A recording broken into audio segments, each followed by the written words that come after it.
have always dreamed of having children. So now you're telling me that I possibly can have cancer. I have to do a surgery like ASAP, and I might not be able to have children. Hey guys, Merry Christmas! Merry Christmas, everyone. I hope everyone is having a wonderful Christmas so far. If I'm good, I'm gonna try to post this by tonight.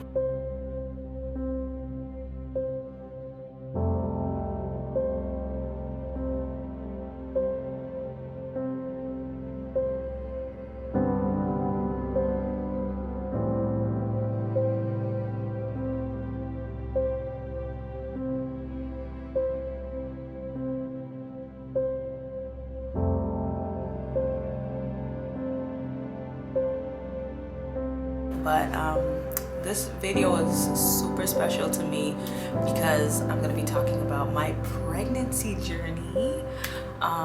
So the reason why I decided to post this on Christmas Day is because I actually found out that I was pregnant last year today. So y'all, I know you guys see videos of people like when they find out that they're pregnant, and I know that it looks so fake, so dramatic, but guys, when I tell you that feeling is the most realest feeling in the world, and it's the most beautiful feeling, it's amazing. You guys want to come a little bit closer to me? Let's zoom in. All right. Ever since I was a young girl, you know, every young girl's dream is to get married, have children, and have a family, right? So I'm an only child, and ever since I was younger, I've always been family oriented. I've always wanted brothers and sisters. I've always wanted like a big family, you know, and due to certain circumstances with my parents, they were only able to have one child, which is me. And so I knew that when I grew up, I wanted to have like a really big family. I wanted to have children. Like that was a big thing for me.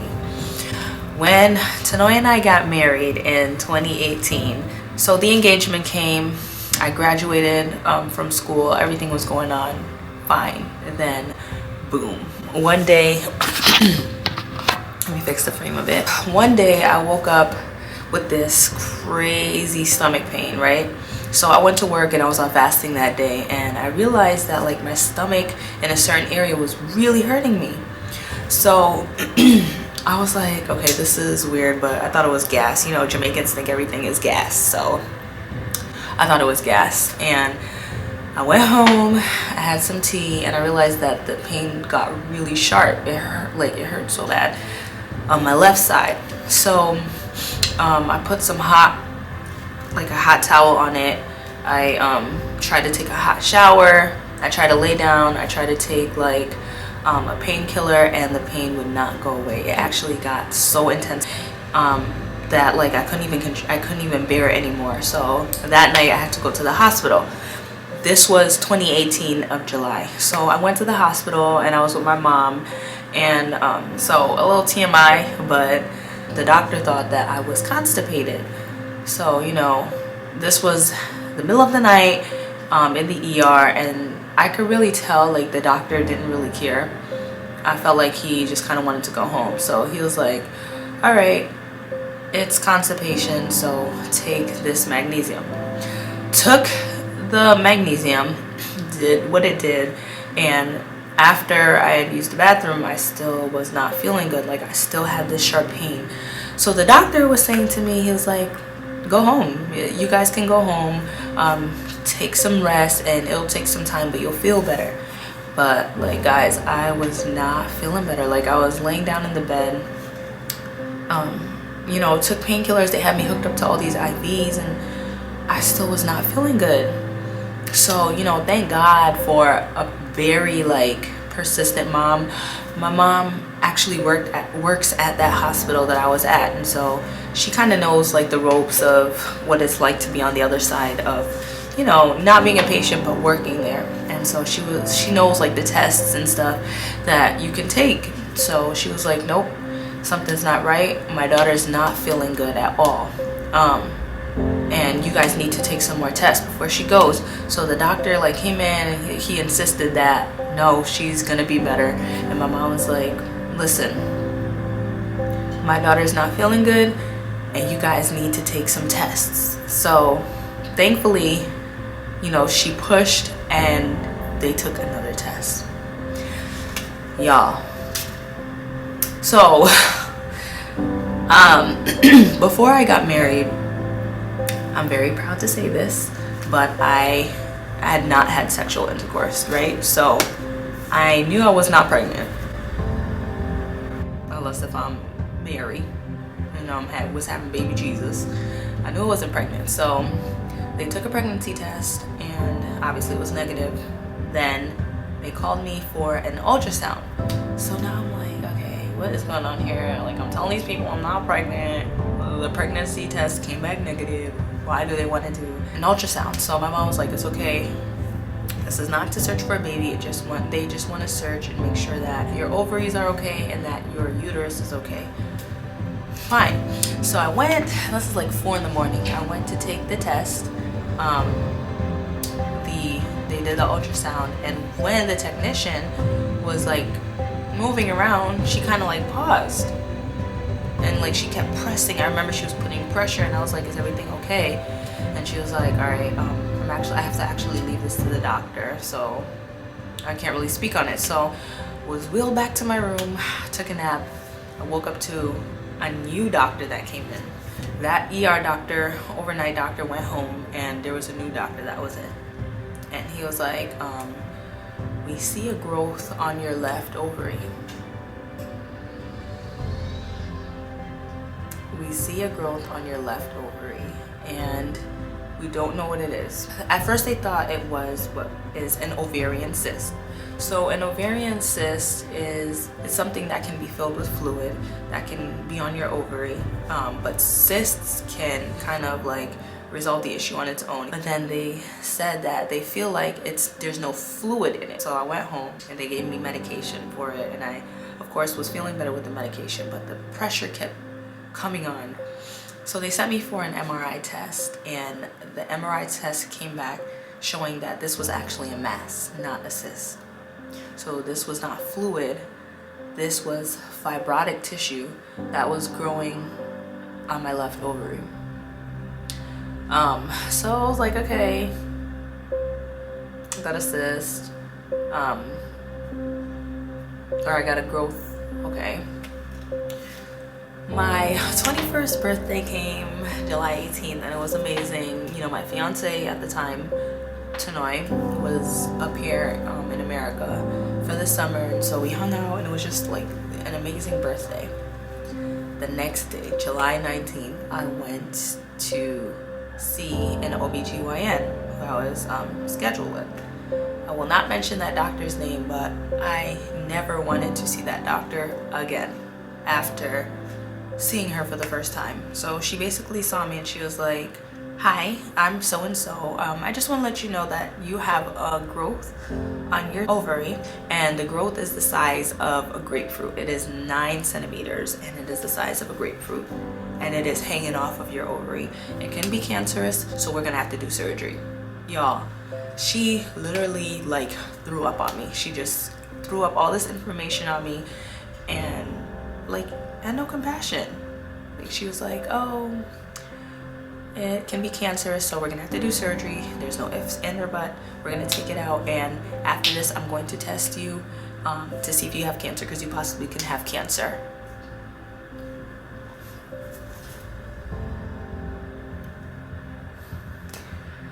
So no, 21-year-old me is sitting in the chair and I'm just like blown away, because first of all, I'm supposed to be getting married in a few months. I'm only 21, I'm an only child, and I have always dreamed of having children. So now you're telling me that I possibly can have cancer. I have to do a surgery like ASAP, and I might not be able to have children. So let me fast forward a little bit and then I'm gonna come back. So fast forward, I had to meet up with a surgeon, and the surgeon told me basically like the day of, the cancer surgeon would not be there the day that my surgery was scheduled. So if it happened to be that when they took out my ovary and tested it and it was cancerous, they would have to go back inside, cut me open again, and take out my entire reproductive system. They would have to take out my other ovary. They would have to take out every tissue of reproductivity because it could be cancerous. I was so scared because they were saying like, you might not have children, like, and I was about to get married. Like, first of all, the first fear came in my head like, oh my god, I'm about to get married. My husband's not gonna want to marry me anymore because now I can't have children. You know, the devil is just so, like, he puts these things in our head that, like, in our normal sense, like, when we're not going through anything, we know that this is stupid. But when you're going through, you're like, yeah, devil, you're right. He ain't gonna love me no more. He ain't gonna want to marry me no more. And I was really going through it, like, but you know, I finally spoke to his family and like his mother and father, because they were here, so they knew I had to do surgery. And I was like, you know, it is what it is. So let me rewind back to sitting in the chair. The doctor tells me, this is the first OBGYN, not the surgeon, the OBGYN. She tells me, you possibly have cancer and you need to do the surgery. Like, there's no ifs, ands, or buts. So I'm going to send you to do blood work to see if there are any cancer markers in your blood. If there are any cancer markers in your blood, then we know you got cancer.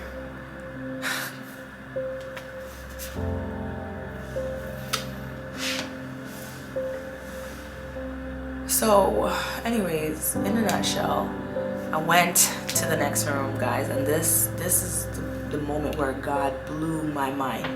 Let me tell you, if you don't believe that God is real, I want you to just hear me out, hear this moment right here, and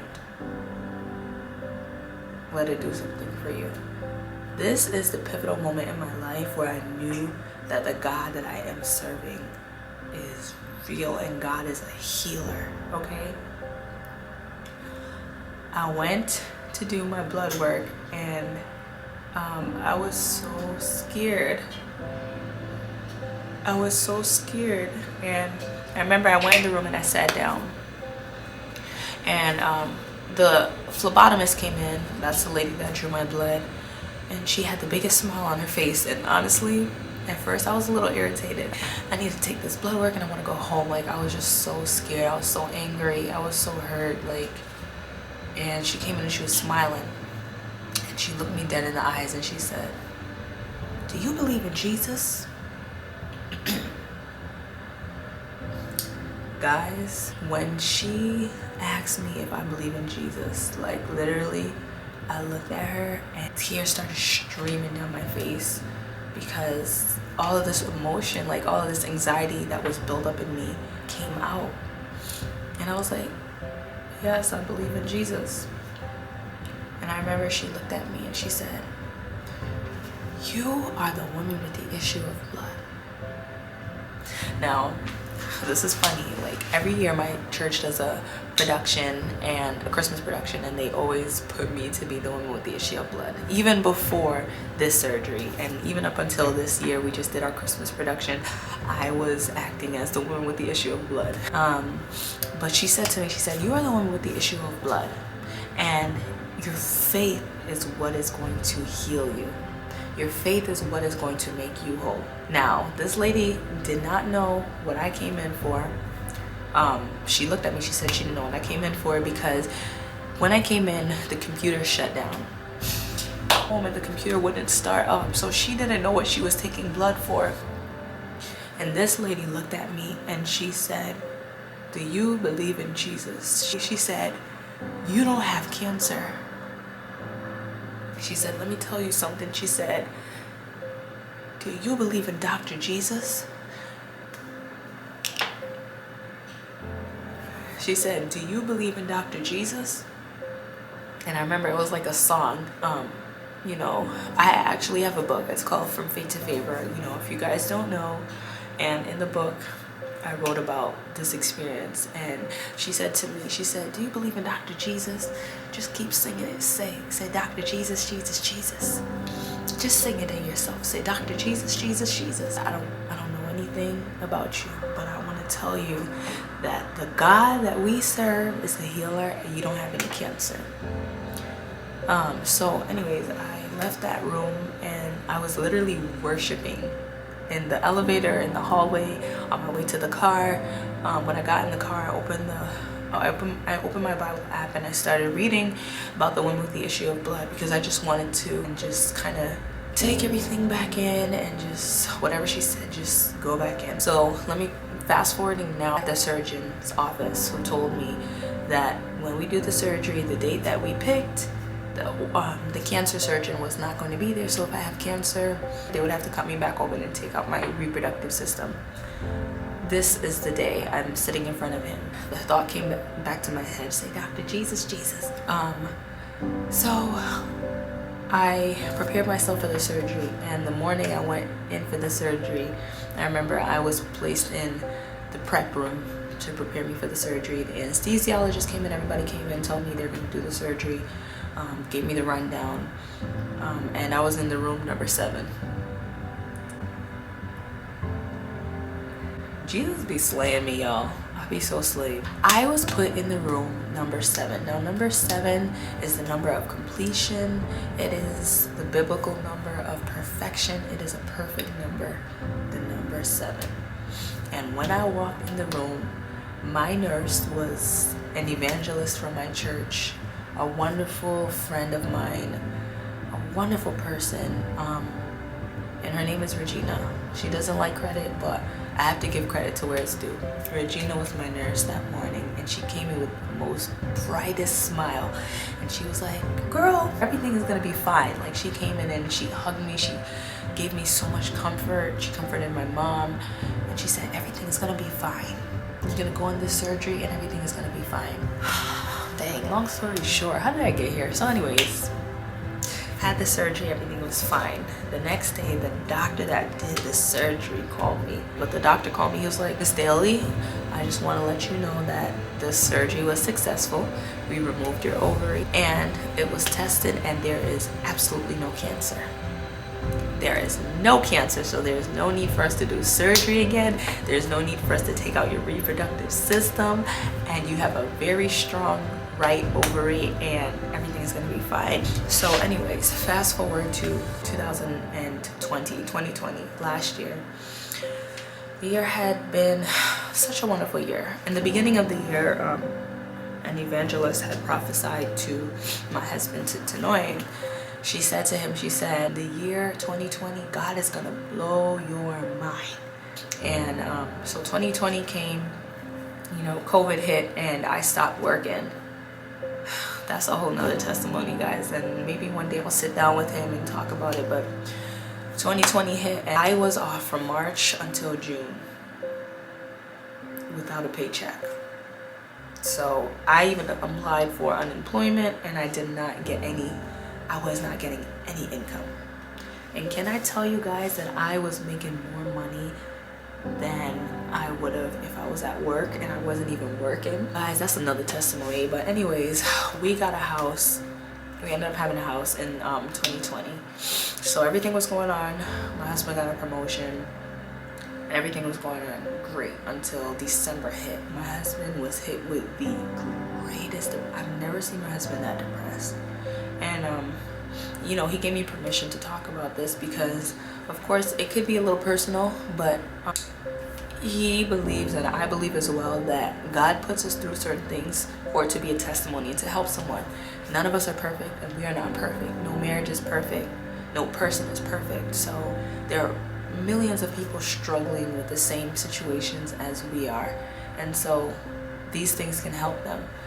And he was going through it like real hard. Like, he was even telling me he was at the point of, not him, the devil was just telling him, like, what are you good for? Why don't you take your life? Just drive off the end of the road. Christmas Day last year, my husband opened up and he finally told me everything that was going on. We both prayed. And let me tell you, you better keep God at the forefront. You have to pray. You have to keep prayer in your marriage, because nothing that God blesses, the devil is never going to leave you alone, and he's going to always fight you and always try to ruin your relationship. So this was Christmas Day last year. We went to my parents' house, ate, and for some reason something told me, like, don't drink any wine tonight. Like, don't drink anything with any alcohol in it. Nothing that has any heavy alcohol in it. Don't drink any alcohol. And I was like, why am I getting this feeling? So I came back home, and I happened to have a pregnancy test lying around in my drawer. So I took the pregnancy test, as you guys can see, and I was blown away. Guys,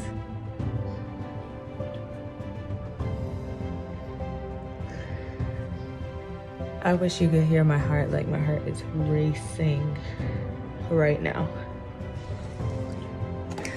Christmas Eve, I took this pregnancy test, and as you can see, there is a dark line and there's a faded line. Okay.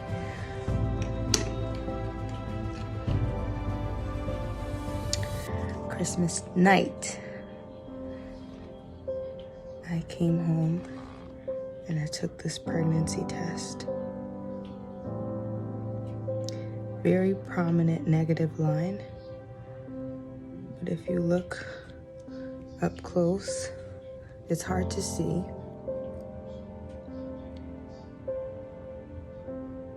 Can you see that plus sign?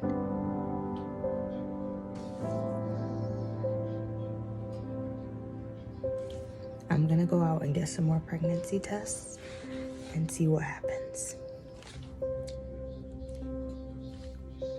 The devil knew that God had a blessing that was coming our way, and he wanted to kill my husband. He wanted to wipe my husband out. And days later, we found out that I was pregnant. My daughter would have had no father.